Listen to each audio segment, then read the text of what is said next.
Hi friends, ಹೇಗಿದ್ದೀರೆಲ್ಲರೂ? ಇವತ್ತಿನ ವಿಡಿಯೋದಲ್ಲಿ ನಿಮ್ಮ ಪೀರಿಯಡ್ ಲೇಟ್ ಆಗಲಿಕ್ಕೆ ಕಾರಣ ಏನು ಅನ್ನೋದರ ಬಗ್ಗೆ ಡೀಟೇಲ್ಸ್ ಆಗಿ ತಿಳಿಸ್ಕೊಡ್ತಾ ಹೋಗ್ತೀನಿ. ನಿಮ್ಮ ಪೀರಿಯಡ್ ನಿಮಗೆ ಲೇಟಾಗೂ ಬರ್ಬೋದು ಕೆಲವು ಕಾರಣಗಳಿಂದ, ಅಥವಾ ನಿಮಗೆ ಪೀರಿಯಡು ಮಿಸ್ ಆಗ್ಬೋದು, ಅಥವಾ ಇರ್ರೆಗ್ಯುಲರ್ ಪೀರಿಯಡು ಆಗ್ಬೋದು. ಇವೆಲ್ಲದಕ್ಕೆ ಏನು ಕಾರಣ ಅನ್ನೋದರ ಬಗ್ಗೆ ಡೀಟೇಲ್ಸ್ ಆಗಿ ನಾನು ಇವತ್ತಿನ ವಿಡಿಯೋದಲ್ಲಿ ತಿಳಿಸ್ಕೊಡ್ತಾ ಹೋಗ್ತೀನಿ.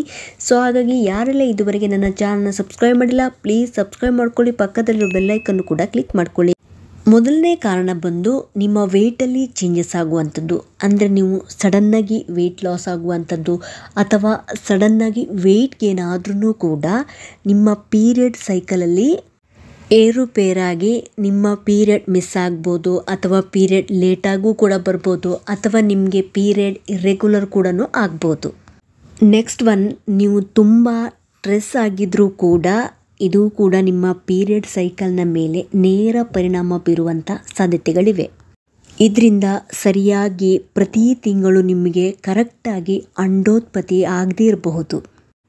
ನೆಕ್ಸ್ಟ್ ಒನ್ನು, ನೀವೇನಾದರೂ ಎಕ್ಸ್ಟ್ರೀಮಾಗಿ ಎಕ್ಸಸೈಸ್ ಮಾಡ್ತಾ ಇದ್ರೂ ಕೂಡ ಇದು ಕೂಡ ನಿಮ್ಮ ಪೀರಿಯಡ್ ಸೈಕಲ್ನ ಮೇಲೆ ನೇರವಾಗಿ ಪರಿಣಾಮ ಬೀರಿ ನಿಮ್ಮ ಪೀರಿಯಡ್ ಸೈಕಲ್ ಲೇಟ್ ಆಗಲಿಕ್ಕೂ ಕಾರಣ ಆಗ್ಬೋದು.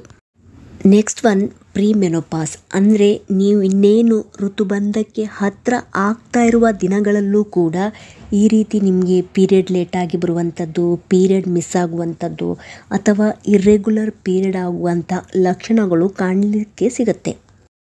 ನೆಕ್ಸ್ಟ್, ನೀವೇನಾದರೂ ನಿಮ್ಮ ಕೆಲಸದ ಟೈಮಿಂಗ್ಸ್ ಏನಾದರೂ ಚೇಂಜಸ್ ಮಾಡಿಕೊಂಡ್ರೆ, ಅಂದರೆ ನಿಮಗೆ ನೈಟ್ ಶಿಫ್ಟ್ ಏನಾದರೂ ಡ್ಯೂಟಿ ಇದ್ದರೆ ಡೇ ಶಿಫ್ಟಲ್ಲಿ ಹೋಗೋದು, ಡೇ ಶಿಫ್ಟ್ನಲ್ಲಿ ಇರುವಂಥವರು ನೈಟ್ ಶಿಫ್ಟಿಗೆ ಹೋಗುವಂಥದ್ದು, ಈ ರೀತಿ ಏನಾದರೂ ಚೇಂಜಸ್ ಮಾಡಿಕೊಂಡಿರುವ ಸಂದರ್ಭದಲ್ಲೂ ಕೂಡ ನಿಮ್ಮ ಪೀರಿಯಡ್ ಲೇಟ್ ಆಗುವಂಥ ಸಾಧ್ಯತೆಗಳಿವೆ. Next one, illness. ಅಂದರೆ ನೀವು ಕೆಲವು ಕಾರಣಗಳಿಂದ ಕಾಯಿಲೆಗೆ ಅಥವಾ ಅನಾರೋಗ್ಯದಿಂದ ಬಳಲುತ್ತಿದ್ದರೂ ಕೂಡ ನಿಮ್ಮ ಪೀರಿಯಡ್ ಲೇಟ್ ಆಗುವಂಥ ಸಾಧ್ಯತೆಗಳಿವೆ. ನೆಕ್ಸ್ಟ್, ಇನ್ಯಾವ ಕಾರಣ ಅಂತ ಹೇಳಿದರೆ ಮೆಡಿಕೇಷನ್. ಕೆಲವು ಕಾಯಿಲೆಗಳಿಗೆ ನೀವೇನಾದರೂ ಮೆಡಿಸಿನ್ ತಗೊಳ್ತಾ ಇದ್ರೂ ಆ ಮೆಡಿಸಿನ್ನ ಸೈಡ್ ಎಫೆಕ್ಟ್ನಿಂದನೂ ನಿಮಗೆ ಪೀರಿಯಡ್ ಲೇಟ್ ಆಗ್ಬೋದು. ನೆಕ್ಸ್ಟ್ ಒನ್ನು, ನಿಮಗೆ ಮೆನಾರ್ಕಿ ಅಥವಾ ರೀಸೆಂಟ್ಲಿ ಸ್ಟಾರ್ಟೆಡ್ ಪೀರಿಯಡ್ಸಿಂದನೂ ನಿಮಗೆ ಪೀರಿಯಡ್ ಲೇಟ್ ಆಗುವಂಥ ಸಾಧ್ಯತೆಗಳಿವೆ. ಕೆಲವರಿಗೆ ಸ್ಟಾರ್ಟಿಂಗಲ್ಲೇ 1-2 ತಿಂಗಳು ಈ ರೀತಿ ವ್ಯತ್ಯಾಸ ಕಾಣಿಸ್ಕೊಳ್ಳಿಕ್ಕೆ ಸ್ಟಾರ್ಟ್ ಆಗುತ್ತೆ. ಯಾವಾಗ ಫಸ್ಟ್ ಪೀರಿಯಡ್ ಆಗುತ್ತಲ್ಲ, ಕೆಲವು ಹೆಣ್ಮಕ್ಳಿಗೆ ಈ ರೀತಿ ಸಮಸ್ಯೆ ಆಗುವಂಥ ಸಾಧ್ಯತೆಗಳಿವೆ. ನೆಕ್ಸ್ಟು 2-3 ತಿಂಗಳ ನಂತರ ಅವರಿಗೆ ನಾರ್ಮಲ್ ಆಗಿ ಆಗುವಂಥ ಸಾಧ್ಯತೆಗಳಿವೆ. ಸ್ಟಾರ್ಟಿಂಗಲ್ಲಿ ಈ ರೀತಿ ವ್ಯತ್ಯಾಸ ಅವರಲ್ಲಿ ಕಂಡುಬರುತ್ತೆ. ನೆಕ್ಸ್ಟ್, ನೀವೇನಾದರೂ ಬ್ರೆಸ್ಟ್ ಫೀಡಿಂಗ್ ಮಾಡ್ತಾ ಇದ್ರೂ ಕೂಡ ನಿಮಗೆ ಪೀರಿಯಡ್ ಮಿಸ್ ಆಗುತ್ತೆ. ನೀವೇನಾದರೂ ಪ್ರೆಗ್ನೆನ್ಸಿಗೆ ಪ್ಲ್ಯಾನ್ ಮಾಡ್ತಾ ಇದ್ರೂ ಒಂದು ವೇಳೆ ಪ್ರೆಗ್ನೆನ್ಸಿ ಕನ್ಫರ್ಮ್ ಆಗುವ ಸಾಧ್ಯತೆಗಳಿದ್ದರೆ ಆ ಒಂದು ಸಂದರ್ಭದಲ್ಲಿ ನಿಮಗೆ ಪೀರಿಯಡ್ ಮಿಸ್ ಆಗ್ಬೋದು, ಅಥವಾ ನಿಮಗೆ ಪ್ರೆಗ್ನೆನ್ಸಿ ಪಾಸಿಟಿವ್ ಕೂಡ ಬರ್ಬೋದು.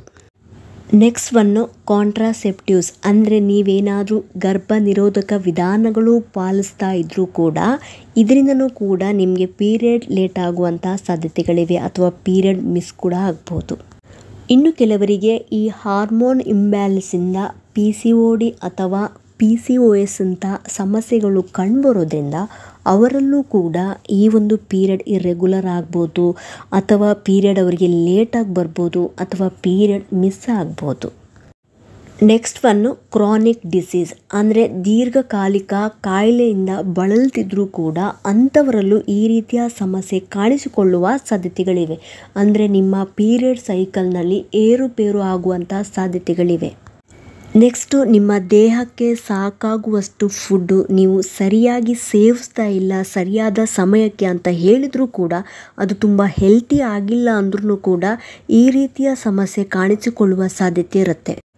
ಇನ್ನು ಕೆಲವರಿಗೆ ಥೈರಾಯ್ಡ್ನ ಸಮಸ್ಯೆಯಿಂದನೂ ಕೂಡ ಪೀರಿಯಡ್ ಸೈಕಲ್ನಲ್ಲಿ ಏರುಪೇರು ಆಗುವಂಥದ್ದು. Next, obesity. ಅಂದರೆ ತುಂಬ ದಪ್ಪ ಇದ್ದವರಲ್ಲೂ ಕೂಡ ಪೀರಿಯಡ್ನ ಸಮಸ್ಯೆ ಕಾಣಿಸಿಕೊಳ್ಳುವ ಸಾಧ್ಯತೆ ಇರುತ್ತೆ. Next, age.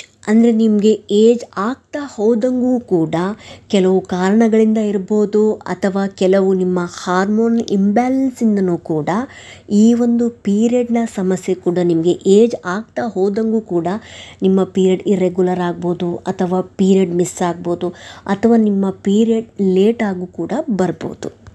ಸೊ ಹಾಗಾಗಿ ಇವತ್ತಿನ ವಿಡಿಯೋದಲ್ಲಿ ನಿಮ್ಮ ಪೀರಿಯಡ್ ಲೇಟಾಗಿ ಬರಲಿಕ್ಕೆ ಅಥವಾ ಮಿಸ್ ಆಗಲಿಕ್ಕೆ ಅಥವಾ ನಿಮ್ಮ ಪೀರಿಯಡ್ ಇರ್ರೆಗ್ಯುಲರ್ ಆಗಲಿಕ್ಕೆ ಯಾವೆಲ್ಲ ಕಾಮನ್ ರೀಸನ್ ಇರ್ತವೆ ಅನ್ನೋದರ ಬಗ್ಗೆ ಡೀಟೇಲ್ಸಾಗಿ ನಾನು ತಿಳಿಸ್ಕೊಟ್ಟಿದ್ದೀನಿ. ಈ ಒಂದು ಇನ್ಫಾರ್ಮೇಷನ್ ನಿಮಗೆ ಇನ್ಫಾರ್ಮೇಟಿವ್ ಅನಿಸಿದ್ದಲ್ಲಿ ಪ್ಲೀಸ್ ಸಬ್ಸ್ಕ್ರೈಬ್ ಮಾಡೋದನ್ನು ಮರಿಬೇಡಿ. ನಿಮ್ಮ ಫ್ಯಾಮಿಲಿ ಫ್ರೆಂಡ್ಸಿಗೂ ಶೇರ್ ಮಾಡಿ. ಸಿಗ್ತೀನಿ ಮುಂದಿನ ವಿಡಿಯೋದಲ್ಲಿ. Thank you so much friends.